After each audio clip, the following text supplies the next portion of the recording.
In this episode of ReActivated, I get more honest than I probably should about the things I couldn't outrun, the wounds I carried, the mistakes I made, and the life I built while parts of me were still broken. Because before we can become who we want to be, we have to tell the truth about who we are.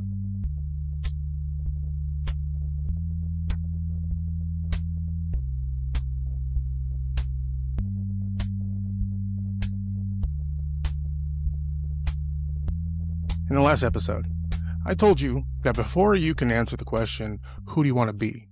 You first have to ask yourself, who are you? But look, I can't expect you to answer that question honestly unless I'm willing to answer it myself.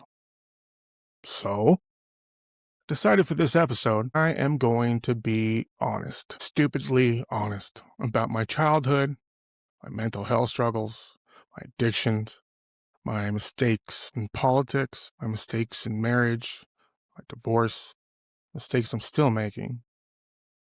Because look, if this show is going to mean anything, if it's going to have any integrity at all, then I can't just ask hard questions of you all. I can't just ask hard questions of the world. I have to be willing to ask those same questions of myself. And the truth is, there are parts of my life that were far less stable than they looked, parts of me that I avoided, patterns I excused, pain I didn't know how to carry, damage, some of it done to me, some of it done by me, that I can't keep pretending didn't shape who I became. So this episode is about telling the truth.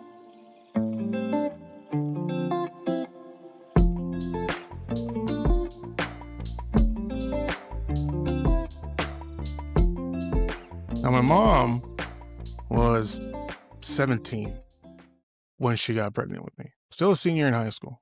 My dad, a year or two older than her. But honestly, that part doesn't matter much because he left. I didn't even have a conversation with him until I was 28 years old. Didn't actually meet him until a couple years after that.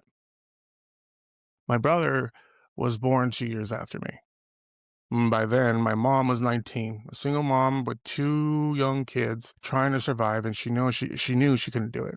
She made a very hard decision. And her aunt and uncle, my great aunt and uncle, decided to adopt my brother. Now, to their credit, they never hid any of that from us. We grew up knowing we were brothers. There was never some big secret. But it took a lot of years to understand that underneath all of that, I carried a resentment. Now, a few years after that, my sister was born. And her dad was in the picture. But my earliest memories are a struggle of Section 8 housing, not having enough, of trying to make something out of almost nothing. I remember we couldn't afford a slip and slide, so we turn on the hose and get the carport wet, slide across the concrete. And to see the oil from the cars had dripped down onto it, so it'd make it slick, and we'd be able to slip around like on there. And that is what we call the ghetto slip and slide. But that was childhood. And there was more. Years of physical and emotional abuse from my sister's dad. And then moving again, and then moving again. Sometimes every couple of years, just enough time to start adjusting somewhere and then get pulled out of it. So I never really built roots anywhere. I mean, I was mainly in Mesa, but I was constantly changing schools. Never really felt settled, never really felt fully accepted. But my brother, he had stability. He had a home, a real home, a loving mom and dad, an older sister, a house he lived in his entire childhood, consistency, safety, structure. The kind of things you don't always realize matter until you grow up without them. And I don't say that because I wished a worse life on him. I didn't. I'm grateful he had that, and I very much love my brother. But I'd be lying if I said some part of me didn't look at his life and think, Why not me? Why wasn't I good enough? Why did he get that safety while I got chaos? Why did he get roots while I kept getting uprooted? Why did he get stability while so much of my life felt like survival? And when you're too young to really process those questions, they don't just disappear. They settle somewhere deep in you. And if you don't deal with them, they start shaping you anyway.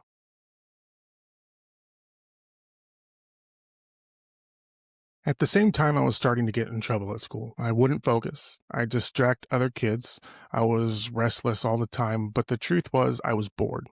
After they gave me an IQ test, apparently I was also incredibly smart. And their solution, move him up a grade in reading. That was it. Move him up a grade in reading. No deeper questions. No real attempt to understand what was happening underneath any of it. Just, he's smart, keep him occupied.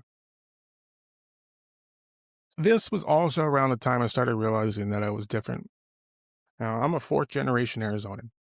I have a Latino mom and a white dad. I grew up in the 90s, didn't speak Spanish, but I was clearly Latino. I was clearly brown. That meant I didn't fit cleanly anywhere.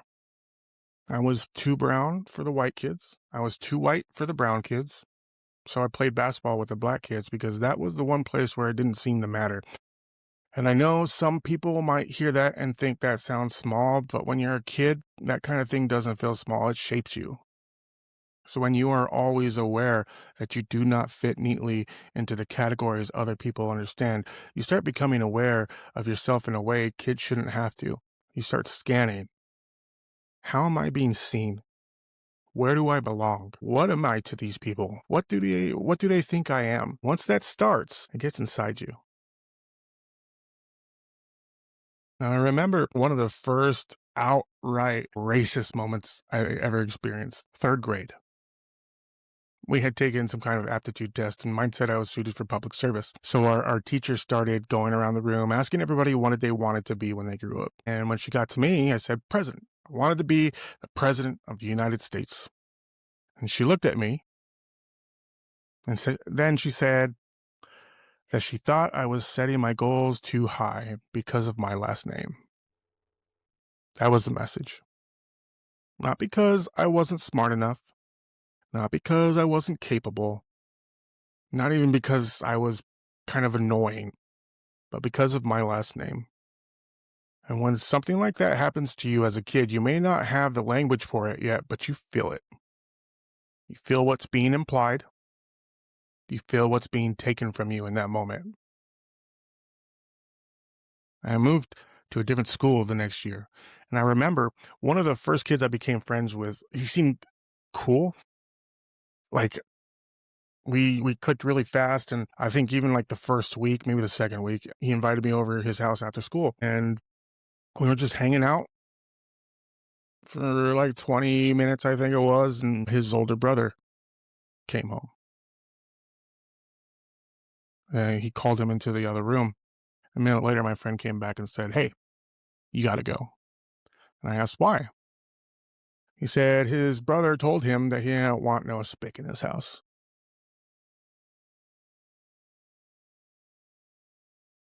That kind of thing, something to you, especially when you're already carrying instability, already carrying shame, already trying to figure out where you belong.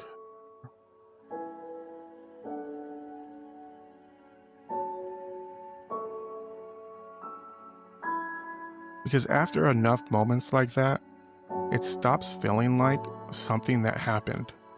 It starts feeling like something you are. And I internalized that deeply.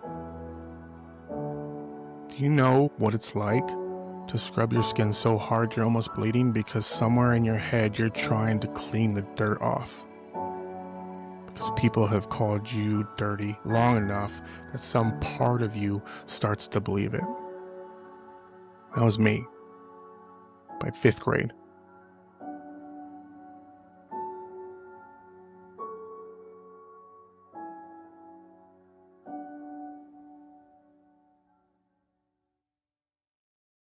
And I don't share that for sympathy. Share it because kids don't just move on from things like that.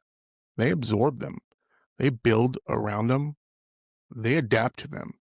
And sometimes the adaptations you build to survive childhood become the very things that start damaging your life later.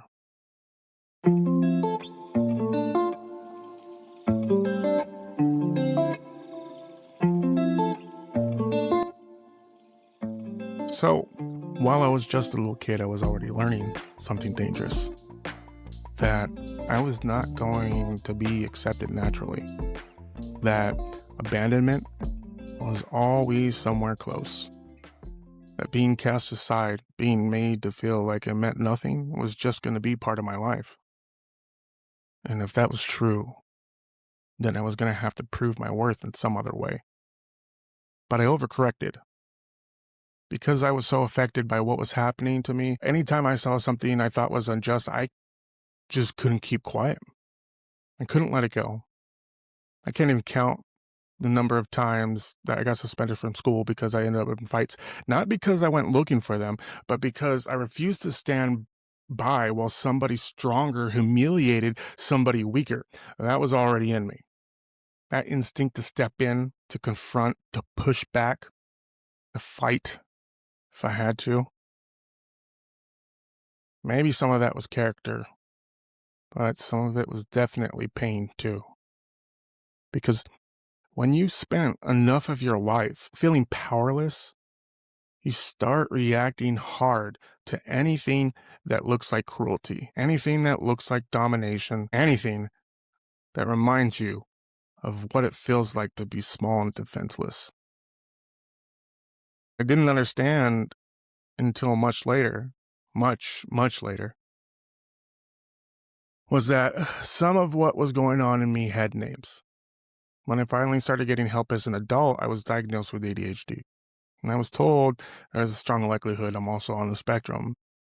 Suddenly, a lot of things started making more sense. But by then, I had already spent years learning how to mask. I learned that I talked too much, or at least people seemed to think I did.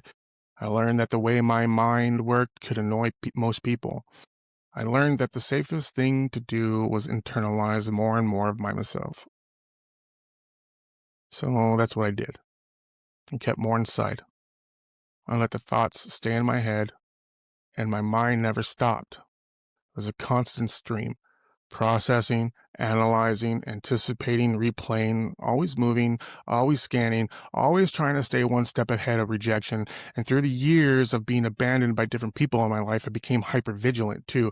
I got incredibly sensitive to changes in people, a shift in tone, a delayed response, a different look on someone's face, a little distance where there hadn't been distance before. And in those moments, I often let anxiety take over. Now, I didn't understand that until recently. I just knew I felt things intensely, that I could go from feeling secure to feeling deeply unsettled faster than I could explain. And it's still something I struggle with, along with depression, along with rejection sensitivity, along with this constant tension between what is actually happening and what fear tells me is happening.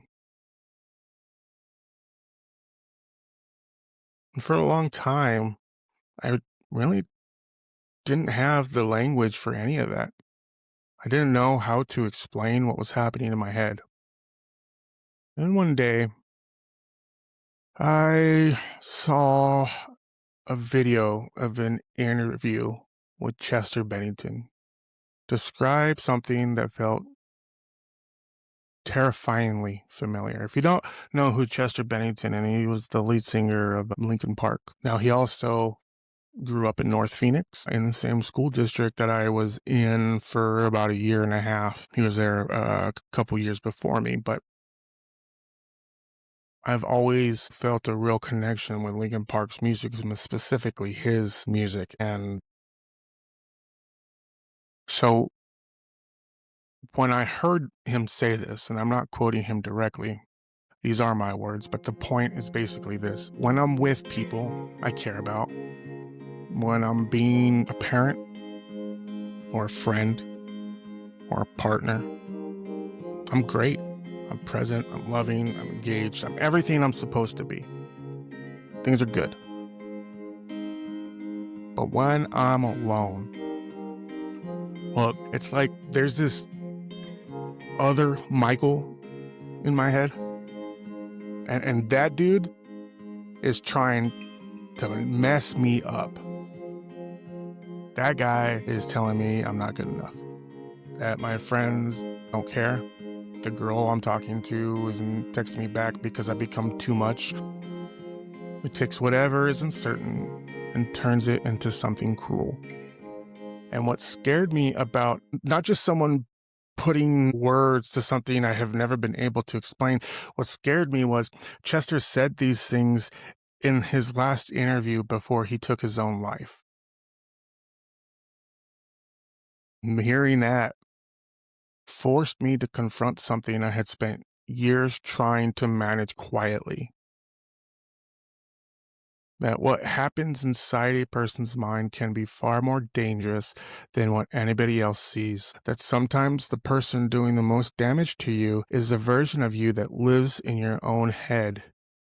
And when you carry all of that long enough, childhood instability, shame, anger, hypervigilance, depression, the need to prove yourself, a voice in your own head tearing you apart, you start looking for relief. You start looking for anything that can quiet the noise. And I didn't understand it at the time, but looking back now, I think that's exactly what was happening to me. The lack of diagnosis, the constant chaos in my mind, the need to feel some kind of peace, some kind of euphoria, some kind of escape. And that's what opened the door to addiction. For about 5 or 6 years, off and on, I struggled with addiction. And that's not easy to say out loud, but it's also true. And it's also true that addiction doesn't just vanish because you want it to. It leaves a mark. It changes you. It becomes part of your story, whether you like it or not. From that very first hit, I was hooked because for the first time I felt happy. Or at least I felt something that looked enough like happiness to fool me. I felt lighter, sense of relief. Felt like the war in my head had gone quiet. Maybe most dangerously of all, I felt somewhat normal. And that's what made it so powerful to me. It wasn't just about getting high. It was about finally feeling like I could breathe inside my own skin. I wasn't chasing chaos. I was chasing relief. And that's part of what made it so dangerous. It was self-medication. Destructive. Dangerous. Life-altering self-medication. But at the time, it felt like I had found the one thing that could make me feel like other people seem to feel naturally. And once you find something that seems to do that, letting go is just, it's not that simple. And then in 2008, one night, completely spun out of my mind, I decided to turn on the TV. And back then, I didn't really watch a lot of TV. But 2008, there was a presidential election happening. And this was the first time I heard Barack Obama's "Yes, We Can" speech. I don't know why that moment hit me the way it did. I was high, lost, directionless, looking for something I couldn't even name. Something about it broke through. And in that moment, I made a promise to myself. I said, if this guy wins, everything changes. And if he wins, I'm going to change too. And then he won. He took office in January of 2009, and by that summer, I was re-enrolled in school. And that decision changed the course of my life. Now, I'm not gonna lie and make that sound cleaner than it was. A couple years later, I went on one more binge for about a week. That was January 2011. That was more than 15 years ago. Since then, I've never touched it again. Instead, I kept going. I ended up earning my bachelor's degree in political science, and later, I became one of the few Latinos, I think it's like 8% of Latinos in this country, that earned a master's degree when I earned my master's in educational policy. Both of those degrees from Arizona State.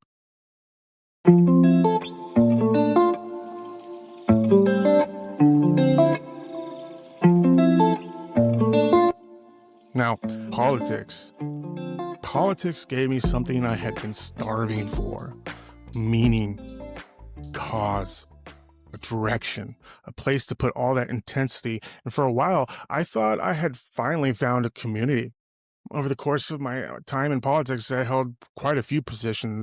I served as the national chair of the Young Democrats of America College Caucus, the president of the Maricopa County Young Democrats, the treasurer of the Young Democrats of Arizona, a vice chair of my legislative district, a state committeeman and member of the Arizona Democratic Party Executive Committee. I ran for Justice of the Peace in 2014, and I ran for the Arizona State House of Representatives in 2016. On paper, it probably looked like I had found my lane. In some ways, I had. Eventually, I realized something disappointing. Even the people in politics were not somehow better than the rest of the world. They had egos, insecurities, cliques, ambition, petty grudges, the same capacity for cruelty, dishonesty, and vanity that exists anywhere else. And to be fair, so did I. I should fully admit something. I came into the scene hot, abrasive, intense, convinced I had all the answers. And the truth is, in some cases, I probably did have the answers. I just didn't know how to turn them into action. And I definitely didn't know how to carry myself in a way that made people want to hear them. So instead, I came off arrogant, probably disrespectful, especially to the people that had been in the fight longer than I had. And that part is on me. And at the same time, I also don't think I deserve some of what came back my way.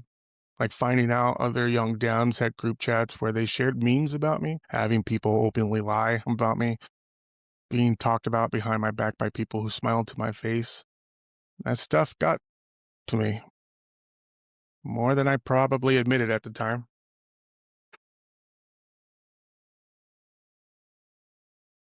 Because underneath all of my intensity and certainty, there was still a part of me that desperately wanted to belong. And politics, like a lot of things in life, has a way of sniffing that out. When I ran my legislative campaign, I ended up running most of it alone with my mother. And that was one of the moments where something in me really started to harden, because that's when I began to understand that elections are not about who is the best candidate. A lot of the time, they're about who can be the most popular, who's the most connected, who people are most comfortable attaching themselves to. And I always struggled with being popular. I could be respected, I could be effective, I could be smart, I could be driven. Popular, that was never really my lane. And over time, I started getting jaded, started pulling back, started bowing out. And I think the last major mistake I made in politics came in 2016. At the time, I was still serving as president of the Maricopa County Young Democrats, and internally, I was ready to be done. I was ready to give up on the title. I just hadn't told anybody yet. Then out of nowhere, I start getting messages about someone who is running against me. Redeem. And I need to be honest about this because I think a lot of what happened between him and me started right there. And I take responsibility for that, because the truth is, I should not have run again. But I convinced myself that it was disrespectful for him to announce a run before talking to me first. That's what I told myself. But if I'm being honest, that wasn't really what it was. It was pride. It was insecurity. It was ego. It was me taking something personally that was not actually an attack. And for one of the first times in my time in politics, probably the only real time, I knew if I wanted that election, I was going to win. So I ran. Not because it was right, not because it was needed, not because there was a reason to. Because I wanted to prove that I could. And that's not leadership, that's hubris.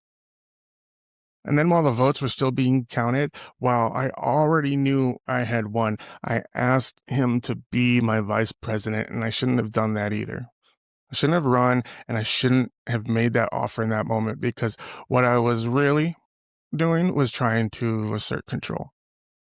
I was trying to soften a blow that I had chosen to create. Trying to make myself feel magnanimous after acting out of pride. And none of that was fair to him. And the truth is, I took something as a slight that wasn't really a slight, not because he was publicly trying to tear me down, but because of my own insecurities, my own anxiety, my own need to belong were dictating my actions. And those actions created a division between two people who probably should have been allies, two agents of change who, instead of building something together, ended up widening the fracture that exists to this day. It's probably 10 times worse now, and that's something I have to own. So I'll say this now. I'll doubt you'll ever hear it, but I hope you do. I am sorry, Redeem. I should have given you your chance. And more than that, I should not have allowed my own pride to poison what could have been a positive friendship. And I definitely should not have escalated things later when we were going at each other.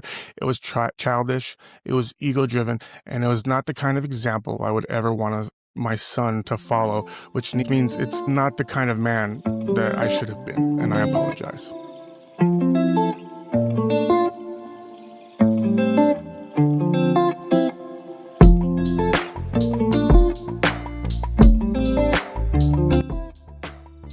See, the truth is, politics wasn't the only place that my insecurities were making decisions for me.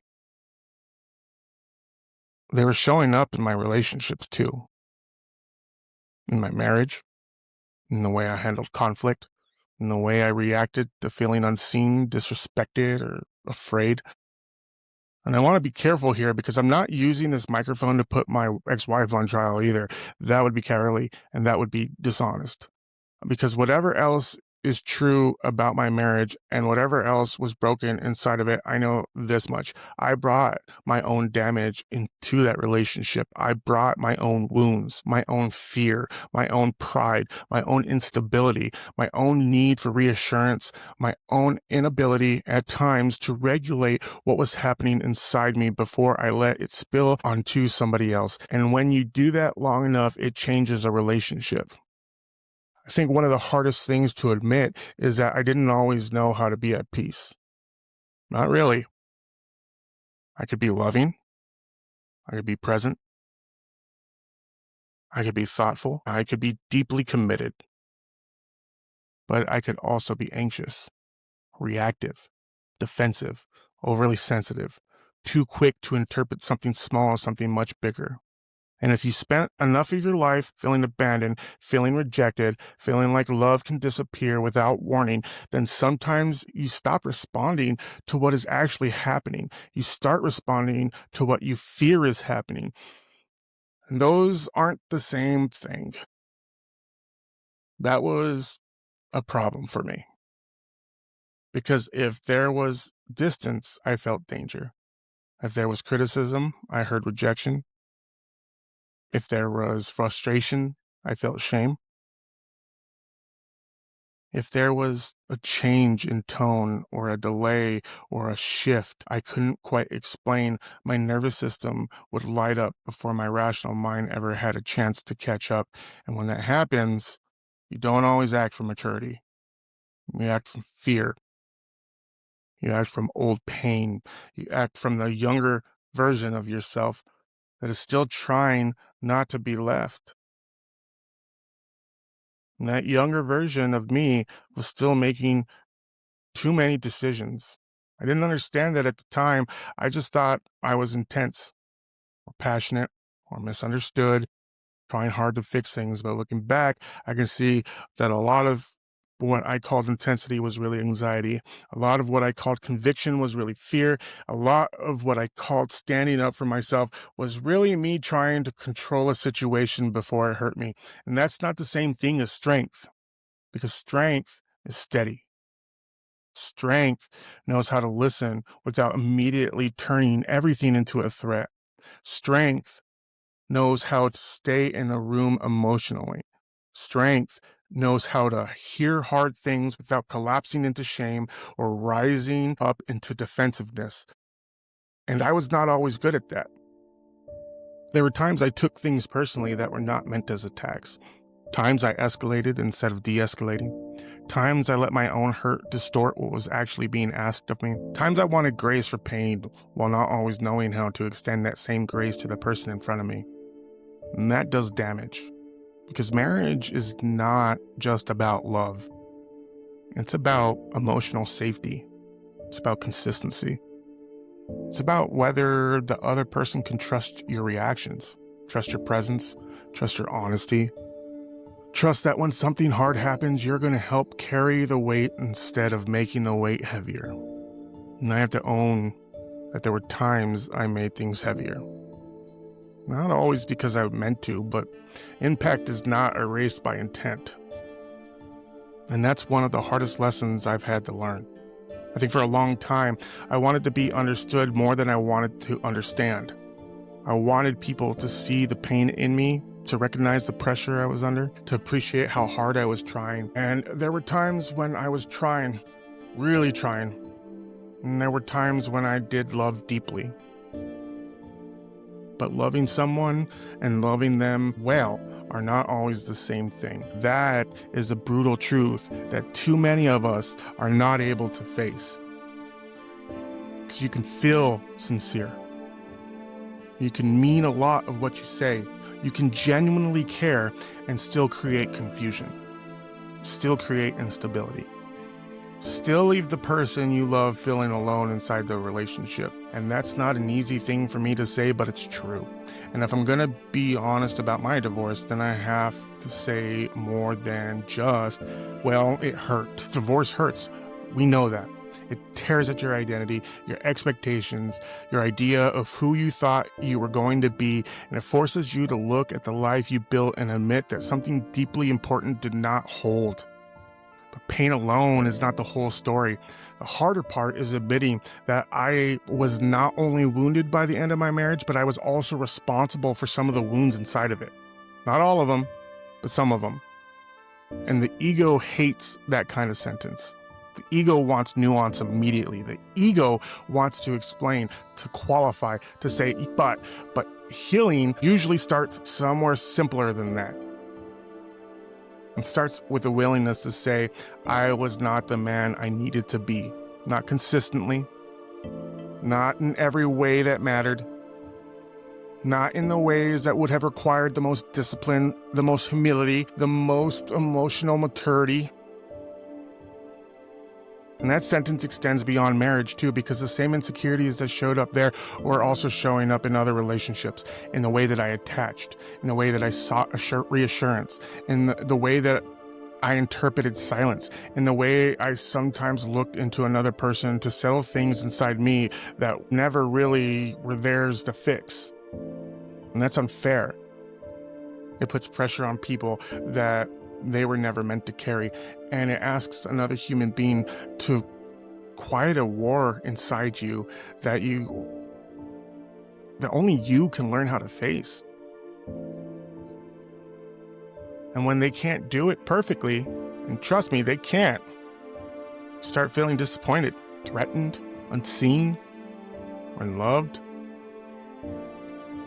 Truth is, sometimes they were never failing you. Sometimes they were just running into pain you hadn't dealt with yet. And I can see that more clearly now. I can see that some of what the conflict in my life was not just about the moment in front of me. It was about everything I had brought with me into that moment. Childhood abandonment, the instability, the shame, hypervigilance, depression, fear of rejection, the constant feeling that if something shifted, I was about to lose everything. And when you live like that long enough, you can start trying to protect yourself from pain in ways that actually create more of it. You become reactive instead of reflective, controlling instead of calm, guarded instead of open, needy in some moments, distant in other, hungry for closeness, but not always emotionally steady enough to sustain it.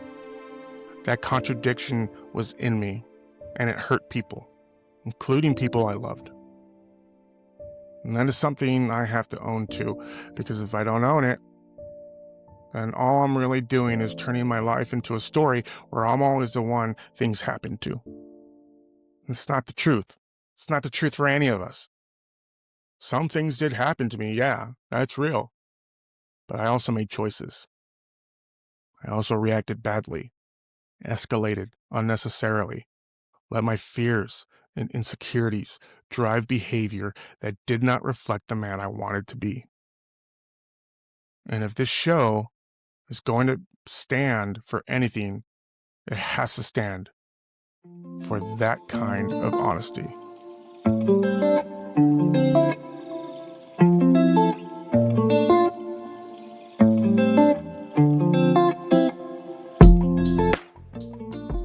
And then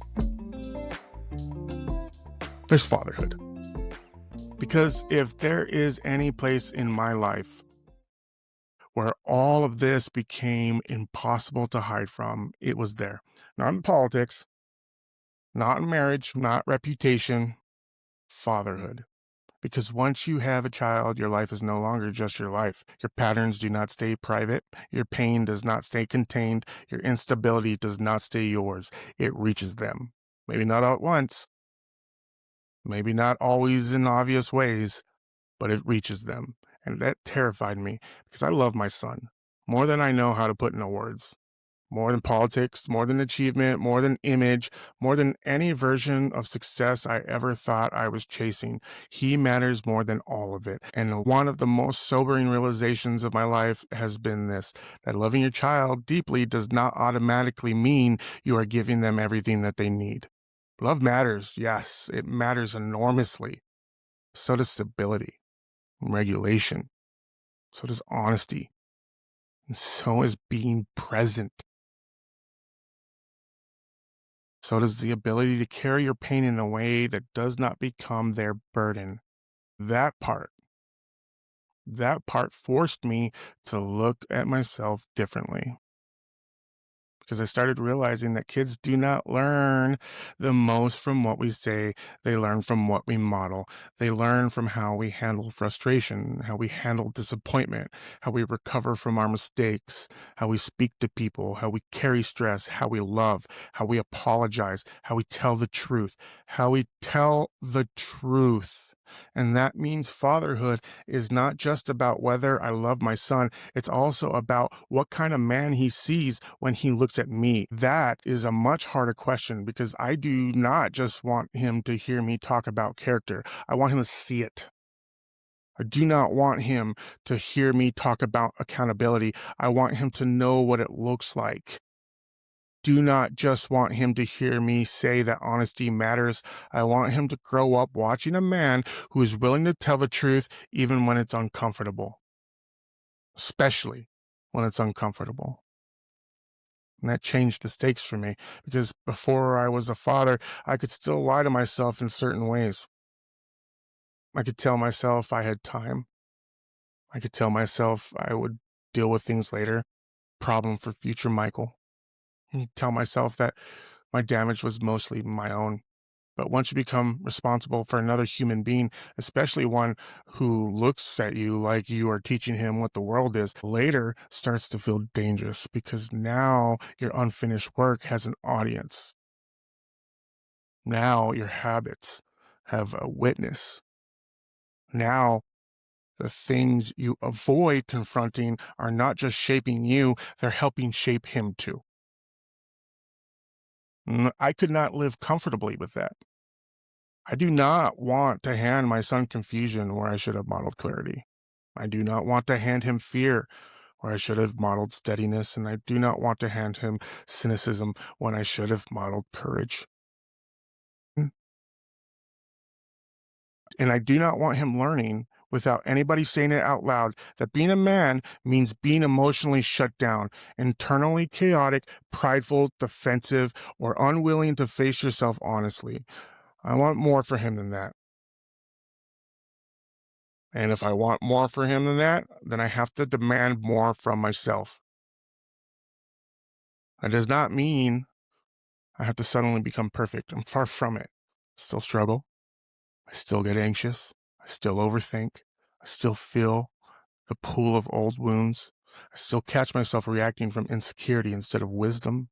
I still have moments where fear gets louder than truth. So this is not me pretending I have arrived, because I haven't. This is me just saying I can no longer afford to be casual about the kind of man I am becoming, because now there's a little boy watching, a little boy learning, who's will one day, in ways both visible and invisible, inherit something from me. And I want what he inherits to be different than what I inherited. I want him to inherit honesty, not performance, peace, not chaos, self-respect, not shame, the courage to face life directly, not the instinct to escape it. The ability to feel deeply without being ruled by every feeling. The ability to love people without losing himself. The ability to stand up for what is right without being consumed by ego.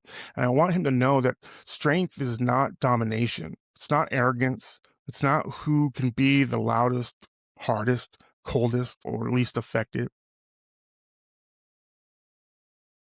Real strength is about steadiness. Real strength is restraint. Real strength is being able to tell the truth about yourself without collapsing under it. And the hard part is, I cannot teach him that in theory. I have to live it. That is what fatherhood made clear to me. It made everything more real. It made my failures more real, my responsibility more real, my need to heal more real, my excuses less convincing, my avoidance less acceptable, because when you look at your child, you start understanding time differently. You realize that childhood is happening now. Formation is happening now. The things you delay are still doing their work, and whether you mean to or not, you're always showing them something. And so at some point, I have to ask myself, what am I showing them? When life gets hard, what am I showing them? When I feel ashamed, what am I showing them? When I make mistakes, what am I showing him? When I'm disappointed, afraid, overwhelmed, insecure, what am I showing him? Am I showing him a man who hides? A man who blames? A man who escalates? A man who numbs? A man who refuses to face himself? Or am I showing him a man who takes responsibility? A man who learns? A man who repairs? A man who tells the truth? A man who gets back up? A man who fights for alignment between what he says and how he lives? That question became unavoidable. And maybe that is part of why the show exists, because this is not just about politics. It's not just about culture. It's not just about the country. It's about inheritance. What are we handing down as fathers, as mothers, as leaders, as citizens, as people? Because whether we admit it or not, we are always handing down something. Our honesty or our dishonesty, our courage or our avoidance, our humility or our ego, our clarity or our confusion. And I have spent enough of my life confused, disconnected, and out of alignment to know that I do not want to pass that on, not to my son, not to anybody I love, not to anybody that I could. And I think that's what I've been trying to say this whole episode. The parts of ourselves we refuse to face do not stay contained. They show up everywhere, in our choices, in our relationship, in the way we lead, in the way we parent. It's in our politics. And for a long time, I think I treated the different parts of my life like they were separate stories. My childhood was one story. My mental health was another. Addiction was another. Politics was another. My marriage, divorce, fatherhood, different chapters, different categories, different boxes. But they were never really separate. They weren't all behind separate closed doors. It was all connected. The abandonment, the instability, the need to prove myself, the fear of not belonging, the shame, the anxiety, the depression, the hypervigilance, the addiction, the ego, the pride, the way I reacted when I felt threatened, unseen, rejected, or afraid. None of those things lived in isolation. They fed off of each other. They shaped each other. They followed me. And when I refused to confront them honestly, they started making decisions for me. And that's the part I understand more clearly now. I thought I was just reacting to life, but a lot of the time I was reacting from wounds. I thought I was being strong. Sometimes I was just being defensive. I thought I was standing on principle. Sometimes I was just standing on pride. I thought I was protecting myself. Sometimes I was sabotaging myself. And that's a brutal thing to realize about your own life, because it means some of the pain you carry is not just pain you suffered. Some of the pain you carry is pain you helped create. And that does not mean everything that happened to me was my fault, because it wasn't. A lot of what shaped me came long before I had the tools to understand it, much less heal it. But adulthood eventually asked something different of us. It asks us to stop confusing explanation with excuse. It asks us to stop pointing only backward and start taking responsibility for what we're doing with what happened. And I think that is where real change begins. Not when you finally have the perfect language, not when your story becomes clean or inspiring or easy to package, but when you can finally say, this is what happened to me.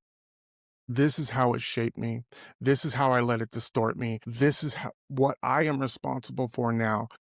That that is what this episode is. Not a performance, not an attempt to make myself look deep or damaged or redeemed, just an attempt to tell the truth, because I'm done with pretending that image matters more than honesty. I'm done with pretending that sounding self-aware is the same as being accountable. And I'm done talking about what is broken in the world as if I am somehow standing outside of it. I'm not outside of it. I'm in it, right in the middle of it. And I've contributed to it in my own life, in my own relationships, in my own failures, in my own moments of ego, fear, selfishness, and avoidance. And if I want to say anything meaningful about how things get better, I have to start there. Because the truth is, I don't think our public problems are completely separate from our private ones. I think our country is made of people. Families are made up of people. Communities are made up of people. Movements are made up of people. And if we are deeply disconnected from ourselves, if we are unhealed, dishonest, prideful, addicted to image, terrified of vulnerability, ruled by resentment, unable to sit with truth, then why would we expect the things we build together to be healthy? Why would our politics be honest if we're not honest? Why would our leadership be mature if we're not mature? Why would our culture be whole if we are fragmented? That doesn't mean every personal struggle becomes a public issue in some simplistic way. It means something harder. It means the work of becoming a better society is inseparable from the work of becoming better people. That is not a message I can deliver credibly unless I'm willing to put myself under the same light. So that's what this is. This was me stepping into the light, not because I enjoy it, far from it. Not because confession by itself is noble, but because I believe truth is where change begins. And I want to be clear, this episode is not me saying I have arrived. I haven't. Still working through things, and I still struggle. I still catch myself slipping into old patterns. Still feel the pool of insecurity, anxiety, pride, and fear. There's still mistakes I'm making. There's still parts of me I'm trying to understand better. So this is definitely not a victory lap. It's a line in the sand. A decision that I do not want to keep living divided. A decision that I do not want my son inheriting what I have refused to face. A decision that I do not want to spend the rest of my life performing wisdom instead of pursuing it.